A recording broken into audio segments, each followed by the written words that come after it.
안녕하세요. 마인드맵으로 정리한 사회, 오늘은 민주주의 구현을 위한 정부 형태 함께 공부해 보도록 하겠습니다. 자, 이번 단원에서는 지난 시간 정치와 정치생활, 민주주의 이념, 민주정치의 기본 원리 이렇게 배웠습니다. 기억하셔야 됩니다. 민주주의 이념 하면 세 가지: 인간의 존엄성, 자유, 평등, 그리고 이제 민주정치의 기본 원리. 그러니까 네 가지 있었죠.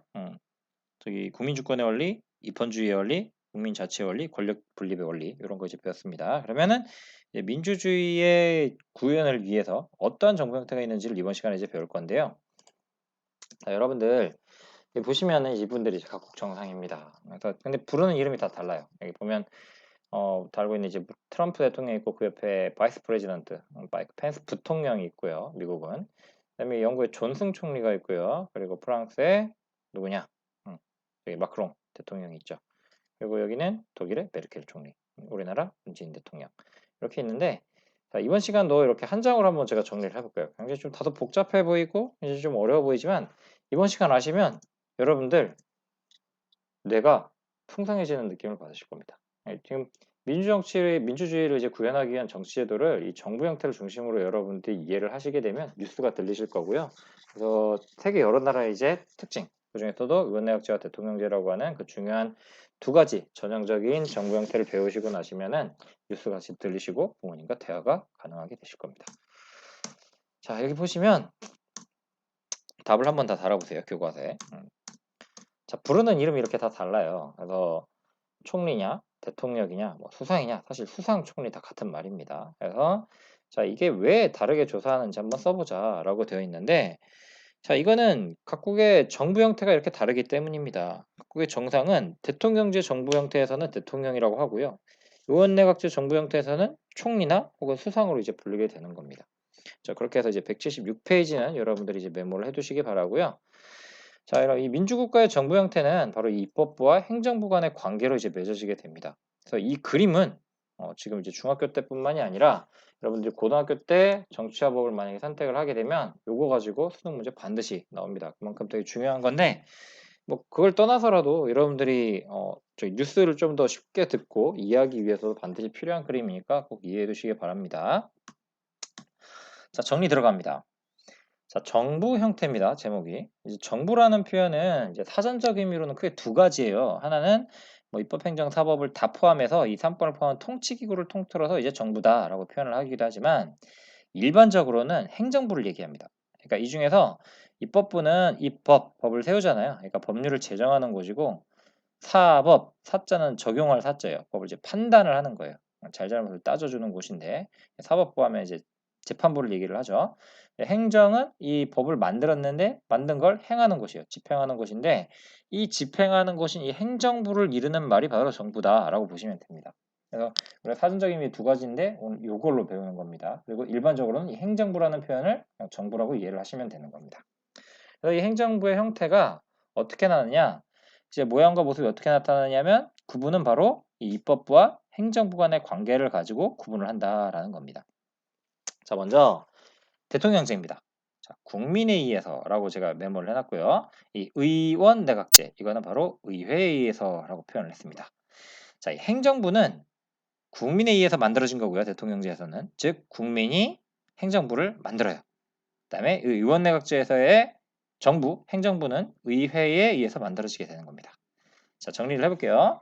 자, 성립 배경을 보시면, 자, 요 대통령제는 몽테스큐에라고 하는 이제 사회계약서를 주장했던 이 학자가 이 삼권 분립론을 이제 주장을 하게 됩니다. 선생님, 근데 여기 왜 입법부, 행정부는 다 그려놓으셨으면 사법부는 안 그려놓으셨습니까? 사법부는 그냥 독립이에요. 법을 적용하는 것이고 그냥 독립이니까 그건 일단 차치하고서라도 이 두 가지의 관계를, 두 개의 관계를 가지고 이제 설명을 드리는 겁니다. 자, 먼저 이 미국의 독립 과정을 여러분들이 좀 이해할 필요가 있어요. 그래서 미국 같은 경우는 어땠나요? 어느 나라로부터 독립을 했나요? 영국으로부터 이제 독립을 했죠. 그래서 영국으로부터 이제 독립을 하다 보니까 어, 미국은 강력한 왕 같은 존재가 필요했어요. 그 여러 개 주로 나눠졌던 이 미국을 하나로 이제 강력하게 이제 뭉쳐가지고 영국과 대항할 수 있는, 외부의 적과 대항할 수 있는 그런 강력한 대통령이 이제 필요했어요. 그리고 입법부와 이제 서로 견제와 균형을 하면서 국민의 권리를 지켜줄 수 있는 그런 존재가 필요했고요. 그래서 미국의 독립 과정에서 나타난 게 바로 이 대통령제인데 입법부는 이제 여기 일렉션이라고 해서 이제 제 선거라를 괜히 그냥 영어로 써놓은 겁니다. 자, 국민이 선거를 통해서 입법부를 만들어요. 자, 입법부 옆에 써놓으세요. 같은 말 국회입니다. 국회 혹은 다른 표현로 하면 의회라고 표현을 합니다. 자, 입법부를 국회 혹은 의회라고 하는데 그럼 국회를 구성하는 의원들이 바로 국회의원이에요. 입법부를 구성하는 게 의원인데 자, 우리나라 같은 경우에는 300명의 국회의원이 있죠. 이번에 이제 총선 끝났죠. 자, 국회의원 선거 총선을 한번 합니다. 그리고 국민들이 또 선거를 해요. 행정부의 대빵인 대통령을 뽑는 선거를 합니다. 그래서 국민들이 선거를 이렇게 두 번을 해요. 자, 근데 이 의원내각제는 영국에서 발달하거든요. 영국의 명예혁명 다들 아시죠? 기존의 왕이 집행부의 성격을 갖는 행정부적인 역할을 했는데 근데 왕이 지 맘대로예요. 그러다 보니까 이 국민을 대표하는 의회가 권력을 가지고 그를 이제 견제하는 과정에서 나타나는 게 그게 바로 이제 명예혁명인데 이 과정에서 의회를 중심으로 한 의회 정치의 기틀이 마련이 됐던 겁니다. 그래서 여기 내각이 정치적 실권을 가졌다라고 하는데 이 내각이 다른 표현을 하면 그냥 행정부입니다. 행정부를 그냥 내각이라고 생각하셔도 돼요. 자, 그래서 얘는 특징이 뭐냐? 국민이 한 번만 선거를 해요. 입법부, 국회의원들만 한 번 만들면 그 국회의 다수당, 뭐 예를 들면 이번에 우리나라 21대 총선 같은 경우에는 민주당이 다수당이 됐잖아요. 그러면은 뭐 예를 들면 300석 중에서 150석, 그러니까 과반 이상을 차지한 당이 등장을 하게 되면 그 당에서 행정부를 구성을 해요. 그래서 행정부는 보통 그 당의 당대표 같은 사람들이 수상 혹은 총리라 그래서 행정부의 대빵, 그러니까 대통령급인 수상과 총리를 이제 결정을 하게 되는 겁니다. 그래서 이제 수상 총리는 오로지 행정부 수반이에요. 이제 통치만을 하고요. 그러니까 뭐 왕이나 대통령이 있는 나라도 있어요. 의원내각제에서. 뭐 예컨대 영국이 그렇잖아요. 엘리자베스 여왕이었는데 실제로는 그들은 상징적인 국가 원수잖아요. 그래서 왕은 뭐 군림하지만 통치하지 않는다라는 표현을 쓰는데 그냥 상징적으로 국가 원수 아 왕이 있어요. 대통령이 있어요. 이 정도인데 이들이 실제로 통치를 하지는 않습니다. 실제 정치적 권한은 이제 수상이 가지고 있는 거예요. 자, 그래서 가장 큰 차이점. 대통령제는 선거를 두 번 합니다. 입법부도 구성하고요. 행정부도 구성을 해요. 근데 의원내각제는 입법부 한 번만 구성을 합니다. 이거는 영국이 가장 전형적인 정치 형태고요. 자, 정리를 해보면 자, 이 입법부와 행정부는 서로 간의 견제와 균형의 원리를 갖습니다. 그러니까 엄격하게 서로에 대해서 견제하고 균형을 갖춰요. 그러니까 입법부는 행정부에 대해서 동의 및 승인권을 가져요. 쉽게 얘기하면 동의는 행정부가 어떤 일을 할 때, 대통령이 뭔 일을 할 때 사전에 동의를 받는 거고요. 승인은 나중에 사후에 뭔 일을 이제 일단 저질러 놓은 다음에 국회로부터 동의를 받는 거예요. 승인을 받는 거예요. 그다음에 행정부는 또 입법부에 대해서 이제 법률안 거부권을 받습니다. 이제 비토라고 해가지고요. 뭐 입법부가 자 이렇게 이제 법률을 만들었어요라고 얘는 이제 본연의 역할이 이제 법률안을 만드는 거잖아요. 법률을 만드는 거잖아요. 그래서 그 법률을 만들었는데 이거 국민 입장에서 보면 별로 좋지 않은 법인 것 같아. 그래서 다시 생각해봐라고 하는 게 바로 법률안 거부권이에요. 그래서 서로 간의 견제와 균형의 원리에 좀 충실해가지고 권력을 분립하는 원리가 등장을 하는 게 바로 이 대통령제입니다. 근데 얘는 좀 특징이 권력이 좀 융합적이에요. 왜 이론적 정부 형태라고 했냐면 자 보세요. 입법부의 다수당을 차지한 당에서 행정부를 구성한다고 했잖아요. 그럼 행정부의 짱, 행정부 내각 같은 편이라고 했습니다. 행정부 내각의 짱인 수상 총리를 이제 결정을 하게 되는데 그 밑에 강요들, 그러니까 내각의 관료들이라고 해서 이제 그 장관님들, 뭐 차관님들 이런 분들을 이제 구성을 하는 거예요. 그럼 얘네가 구성을 했잖아요. 그럼 행정부는 이 입법부에 대해서 책임을 지는 거예요. 책임 정치를. 근데 여기 보면 여기에 그 대통령은 행정부는 누가 뽑아주냐 국민이 뽑아줬잖아요. 그래서 행정부는 국민에 대해서 정치적 책임을 져요. 이게 가장 큰 차이점이에요. 그래서 정치적 책임의 행정부는 입법부에 있지 않고 국민한테 있어요. 그래서 행정부는 입법부의 눈치를 보는 게 아니라 국민의 눈치를 보는 거예요. 근데 여기 행정부는 여기의 눈치를 보겠죠. 여기가 그 구성을 해줬으니까. 이 차이가 좀 있습니다. 자, 그럼 이 입법부는 행정부에 대해서 어떤 권한을 갖냐면 내각 불신일권을 가져요. 내각을 만들었는데 이들이 정치하는 형태가 보니까 잘 안 맞다. 그래서 이들을 이제 불신임할 수 있고요. 그럼 이들도 또 뭘 가지고 있냐면 입법부가 그럼 제대로 하지 않는 것 같은데 의회를 해산해 버릴 수 있는 권한이 있어요. 그러니까 이게 어떻게 보면 이게 발동이 되면 이게 또 발동이 되겠죠. 그래서 약간 좀 극으로 이제 치닫는 건데 요거는 책임을 서로 이제 지고 있기 때문에 여기에 대해서 내각 불신임권과 의회상권을 가지고 서로를 이제 견제하는 겁니다. 네, 요게 이제 특징이고요. 자, 그럼 이제 장단점을 각각 살펴보면 대통령제 같은 경우에는 대통령이 임기가 확실해요. 법으로 이제 정해진 임무를 수행하는 그 기간이 이제 확실한데, 그래서 그 임기 동안은 정국이 굉장히 안정이 됩니다. 그래서 일관성 있는 정책 추진이 가능해요. 그러다 보니까 뭐 미국 같은 경우에는 4년 중임, 그래서 4년씩 2번 이제 할 수가 있고요. 우리나라 같은 경우 5년 단임, 5년 딱 한 번만 해서 5년 동안 일단 정책 임기가 이제 보장이 되다 보니까 정책 연속성이 보장이 됩니다. 그리고 뭐 다수당의 횡포를 견제한다라고 표현을 했는데, 아까 법률안 거부권 이게 뭔 얘기냐면, 뭐 예를 들면 지금 이제 행정부가 있는 당이 뭐 A당이에요, A당. 뭐 지금으로는 우리나라 이제 민주당이죠. 그러니까 대통령을 배출한 당인데, 근데 입법부의 다수당이 뭐 지금은 이제 행정부가 더 민주당이 많기는 하지만 그렇지 않을 수도 있잖아요. 그러니까 뭐 다른 당이 입법부의 다수당을 이제 차지하게 될 경우엔 행정부가 원하지 않는, 그러니까 대통령이 생각과 다른 법률을 만들 수 있단 말이에요. 그때는 법률안 거부권을 발동을 하게 되면 다수당의 횡포가 견제가 돼요. 근데 이걸 또 반대로 생각하면 또 단점이에요. 그러니까 대통령이 임기 동안 강력한 전국이 안정이 되잖아요. 그럼 대통령 마음대로 하면 독재가 나타날 가능성이 있죠. 자, 그리고 이 법률안 거부권 이렇게 자꾸 발동을 하면, 즉 의회와 정부가 원만하게 의사소통이 잘 되지 않고 자꾸 대립을 하게 된다면 원만한 해결이 곤란해요. 즉 여당과 다수당이 다른 경우. 그래서 여기에는 여당은 뭐냐면 대통령을 배출한 당이에요. 근데 의회에서 다수당을 차지하고 있는 당이 대통령 출신 당과 다른 경우, 이때를 보면 보통 뭐 여소야대 정국이라고 보통 표현을 하는데, 이때는 또 이제 대입하면은 해결이 굉장히 좀 어렵습니다. 자, 다음 의원내각제의 장단점 또 정리합니다. 의원내각제의 장점은 임기는 있어요. 뭐 예를 들면 국회의원 같은 경우는 4년의 임기가는 있는데 사실 그 임기가 보장되지 않아요. 왜냐? 의회를 해산시켜버리면, 그리고 내각 행정부도 불신임해버리면 얘를 싹 다 갈아엎을 수 있는 거예요. 장관, 총리 얘네를 다 없앨 수가 있는 거거든요. 내각 불신임권. 그래서 임기는 있지만 하지만 보장은 되지 않아요. 그래서 정치적 책임에 굉장히 민감합니다.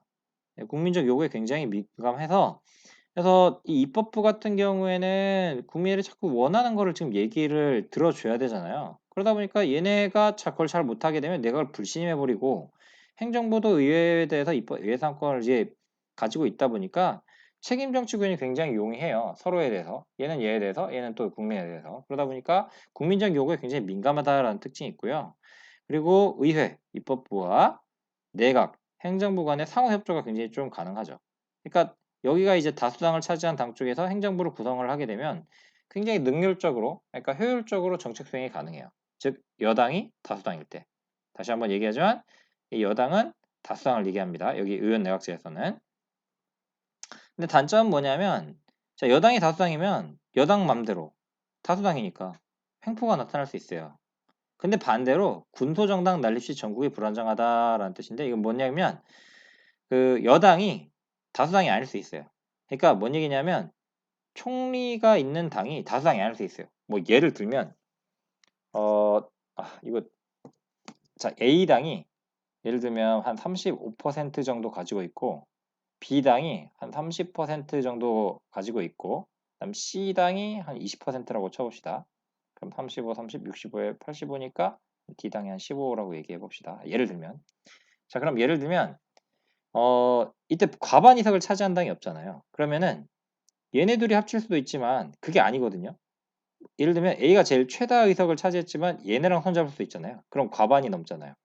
근데 또 다른 경우의 수가 있어요. C가 A랑 별로 사이가 안 좋아요. 그 B랑 또 손을 잡을 수도 있거든요. 예를 들면 이렇게 하면 이제 50%가 돼버리는 거잖아요. 50%가 되면 과반, 원래 과반으로 만들어야 되는데, 자, 여기 31, 여기는 14로 합시다. 그러면은 여기는 51%가 되잖아요. 그럼 얘네가, 뭐야 이거? 얘네가 어, 행정부를 구성하는 거예요. 네, 그러면 봅시다. 자, 이거는 군소정당이 난립하는 거잖아요. 그러니까 여당이 다수당이 아닌 경우가 돼버리는 거니까 이때는 정국이 좀 불안정합니다. 그래서 입법부가 뭔가를 의결하려고 해도 과반을 넘기기도 굉장히 어렵고, 그래서 정책을 수행하기가 굉장히 좀 어려운 경우가 나타나요. 그래서 이게 이제 또 단점이에요. 자, 여기까지 해서 대통령제, 의원내각제 간단한 그 도식을 가지고 이제 정리를 했는데, 자 봅시다. 자, 의원내각제와 대통령제를 이 그림으로 여러분들이 이제 이해를 하셨고요. 자, 행정부의 수반, 우두머리 숫자를 씁니다. 행정부의 대빵은 의원내각제와 대통령제에서 어떻게 결정되는지 비교해보자라고 했는데, 자, 그 의원내각제는 각각의 선거를 하는 게 아니라 입법부의 선거 결과에 따라 행정부의 수상이 선출되는 거고요. 대통령제는 입법부와 행정부를 국민들이 직접 각각 뽑는다라고 기억해 두시면 됩니다. 그리고 입법부와 행정부의 관계가 어떤 영향을 미치느냐. 그래서 의원내각제는 입법부 선거 결과에 따라서 행정부가 구성되기 때문에 굉장히 융합적으로 이론적 정부 형태가 나타나지만, 대통령제는 입법부랑 행정부가 별도의 선거로 구성되기 때문에 이들은 엄격한 권력 분립, 견제와 균형의 원리를 갖는 정부 형태가 되는 겁니다. 자, 그래서 이것들을 저희가 아까 정리를 해봤습니다. 그래서 이거 교과서에 나와 있는 거 정리를 해주시면, 자, 이게 의원내각제의 대표적인 나라인 영국, 그리고 이거는 대통령제의 대표적인 나라인 미국, 이렇게 표현이 되었던 겁니다. 그래서 여기 보시면은 답을 여러분들이 충분히 쓰실 수 있을 거라고 생각을 하고요. 자, 다음에 보면 우리나라의 정부 형태가 나와요. 자, 여기는 다음 시간에 좀 더 자세히 배울 겁니다. 아예 이걸 하나 이제 통으로 좀 꺼내서 배워두시는 게 좀 편할 것 같아서 정리를 하는데, 간단하게 얘기를 하면요. 여기 대통령 직접 선출하고요. 대통령의 임기 보장되어 있죠. 이거는 국회가 법률안 제출할 수 있어요. 정부가 국회에 법률안 제출.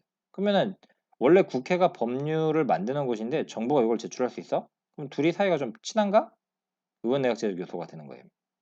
그다음에 대통령 법률안 거부권, 비토권 행사할 수 있는 거는 대통령의 강행 권한이니까 이건 대통령제. 대통령이 국무총리를 총리를 임명해요. 우리나라의 총리, 부통령이 아니라 총리가 있어요. 총리는 어느 나라에 의원내각제에서 나타나는 거잖아요. 이건 의원내각제적 요소. 반은 국회가 국정감사 및 조사권을 갖는다라고 해서 국회가 정부를 감사, 워치의 개념이에요. 땡큐가 아니라 워치, 감시한다라는 뜻이고요. 이제 조사를 하는 그런 권한을 가지고 있으니까 권력이 분립되어 있는 거죠. 이거는 대통령제의 특징이 되겠습니다. 그래서 우리나라 정부 형태를 정의를 하면 기본적으로는 대통령을 국민이 선출하기 때문에 대통령제라고 보시는 게 맞습니다. 근데 그 중에서 의원내각제적 요소인 아까 다 모든과 마 모든 기억하시죠? 다는 뭐였었나요? 다 법률안 제출권. 그다음에 마는 뭐였었냐면은 국무총리, 총리 제도가 있는 거. 그래서 우리나라 정부 형태에서 입법부와 행정부 어떻게 견제하느냐. 그래서 대통령은 법률안 거부권 행사에서 입법부를 견제하고요. 의회는 국정감사 및 조사권 행사에서 또 행정부를 견제하게 되는 겁니다.